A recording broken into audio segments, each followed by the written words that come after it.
Lição 3: As promessas de Deus para a Igreja. Texto áureo. Pois também eu te digo que tu és Pedro, e sobre esta pedra edificarei a minha igreja, e as portas do inferno não prevalecerão contra ela. Mateus 16, verso 18. Verdade prática. As promessas de Deus para a igreja são gloriosas, promessas de vida eterna, de poder e glorificação final do nosso corpo. Leitura diária, 2 Coríntios 11, verso 2. A igreja é a noiva de Cristo, o seu noivo. Terça, 1 Pedro 5, versos 1 ao 4. A igreja é o rebanho de Deus. Quarta, 1 Coríntios 6, verso 19. Como igreja, somos templo do Espírito Santo. Quinta, Marcos 16, verso 15. A missão da igreja é a evangelização do mundo. Sexta, Efésios 2, verso 19. Como igreja, pertencemos à família de Deus. Sábado, Colossenses 1, verso 24. A igreja é o corpo de Cristo.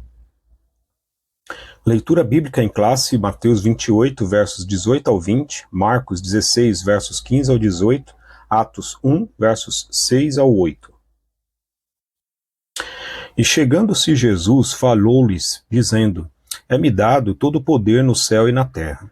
Portanto, ide, ensinai todas as nações, batizando-as em nome do Pai, e do Filho, e do Espírito Santo, ensinando-as a guardar todas as coisas que eu vos tenho mandado, e eis que eu estou convosco todos os dias, até a consumação dos séculos. Amém. E disse-lhes: Ide por todo o mundo, pregai o Evangelho a toda criatura. Quem crer e for batizado será salvo, mas quem não crer será condenado. E estes sinais seguirão aos que crerem. Em meu nome expulsarão demônios, falarão novas línguas, pegarão nas serpentes, e, se beberem alguma coisa mortífera, não lhes fará dano algum, e imporão as mãos sobre os enfermos, e os curarão. Aqueles, pois, que se haviam reunido, perguntaram-lhe, dizendo: Senhor, restaurarás tu neste tempo o reino a Israel? E disse-lhes: Não vos pertence saber os tempos ou as estações que o Pai estabeleceu pelo seu próprio poder. Mas recebereis a virtude do Espírito Santo, que há de vir sobre vós, e ser-me-eis testemunhas, tanto em Jerusalém como em toda a Judéia e Samaria, e até aos confins da terra. Comentário, introdução. A Igreja de Cristo é portadora de promessas gloriosas de Deus. Ela foi idealizada pelo Pai, edificada por Cristo e guiada pelo Espírito Santo. É a comunidade dos salvos em Cristo Jesus para adorá-lo, servi-lo e ser a agência propagadora do Evangelho de Jesus. Por isso, nesta lição, estudaremos a respeito da natureza das promessas divinas feitas à Igreja, as promessas propriamente ditas e as condições para viver essas promessas de Deus para ela. Tópico 1. A natureza da promessa de Deus para a Igreja. Ponto 1.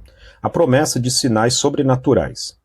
O Evangelho de Mateus 28, versos 18 ao 20, revela o estabelecimento da grande comissão de Cristo para seus discípulos. Nesta comissão, 3 palavras resumem a tarefa: ide, ensine e batize, verso 19. Em Marcos 16, temos uma promessa de que sinais sobrenaturais ocorreriam para confirmar a obra da grande comissão, verso 17. Dessa forma, como Igreja de Cristo, ao proclamar a mensagem de arrependimento e salvação, devemos esperar que milagres em nome de Jesus aconteçam como realidade de que o reino de Deus está agindo no mundo, Lucas 9, 2. Portanto, estamos diante de uma promessa de confirmação da obra de evangelização. Ponto 2. A promessa de revestimento de poder. Com base na promessa de Cristo para seus discípulos, em Atos 1, nosso Senhor faz uma promessa de capacitação espiritual para a proclamação do Evangelho de Cristo.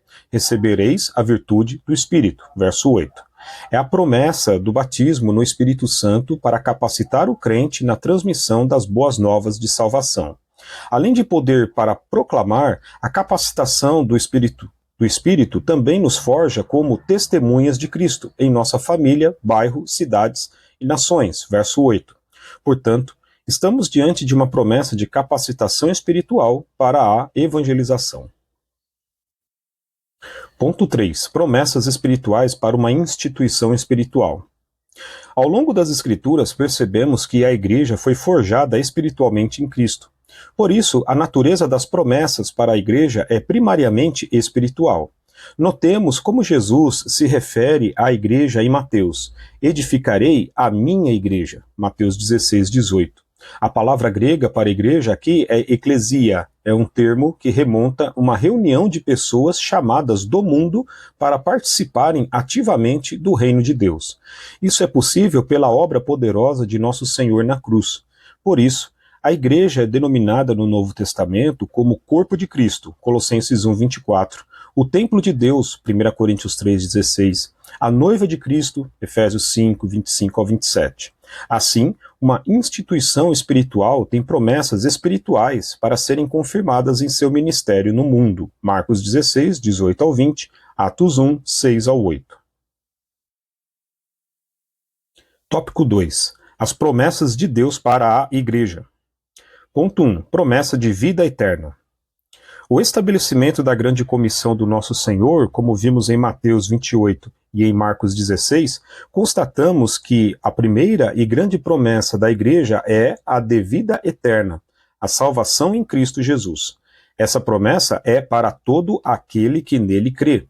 Ora, aquele que nele crê é salvo pelo Senhor e, consequentemente, torna-se membro do corpo de Cristo, a Igreja do Deus vivo, desde o primeiro dia de seu arrependimento e fé. João 3,16, João 5,24.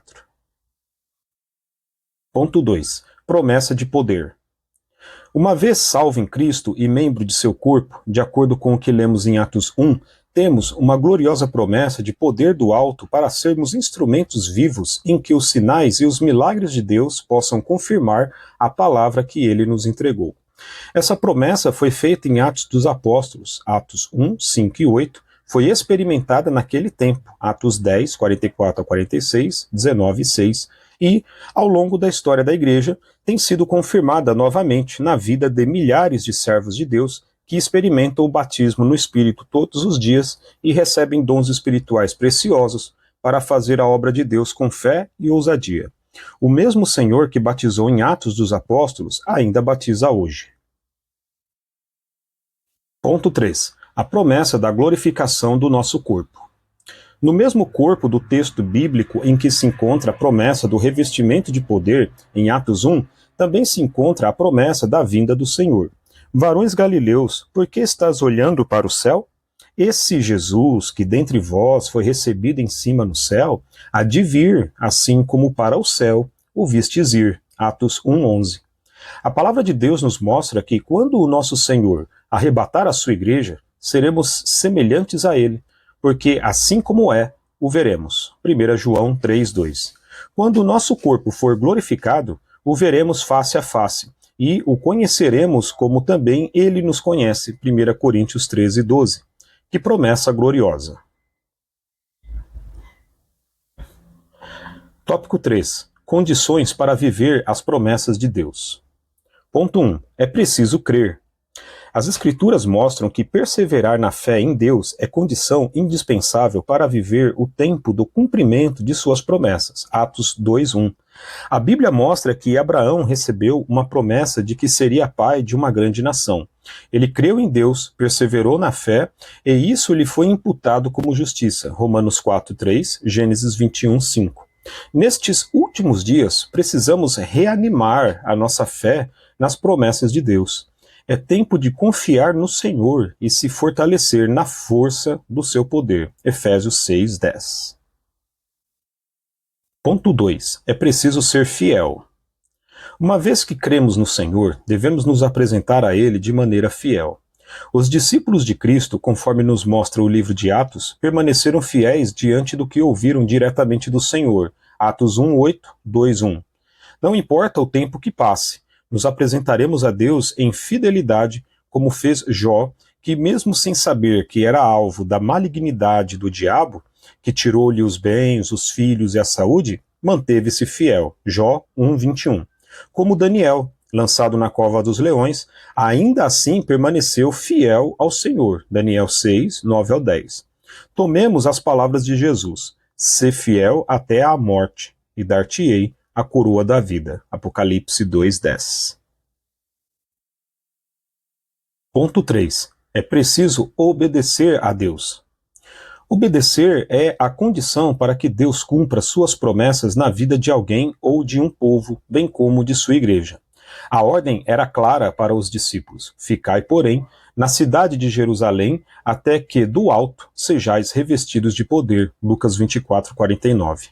Há tanto valor para Deus na obediência que a Bíblia diz que é melhor obedecer que oferecer sacrifícios. 1 Samuel 15:22. Assim, é tempo de estar na presença de Deus em santa obediência. Atos 3:19. Conclusão. As promessas de Deus para a Igreja do nosso Senhor e Salvador Jesus Cristo são de grande valor espiritual. Como igreja, estamos integrados como membros desse corpo espiritual. Por meio de Cristo, as promessas do Senhor são grandiosas para todos os que fazem parte da igreja. Nele, viveremos as promessas da vida eterna, de poder e de glorificação final do nosso corpo. Os planos de Deus para a sua igreja são infalíveis. Amém.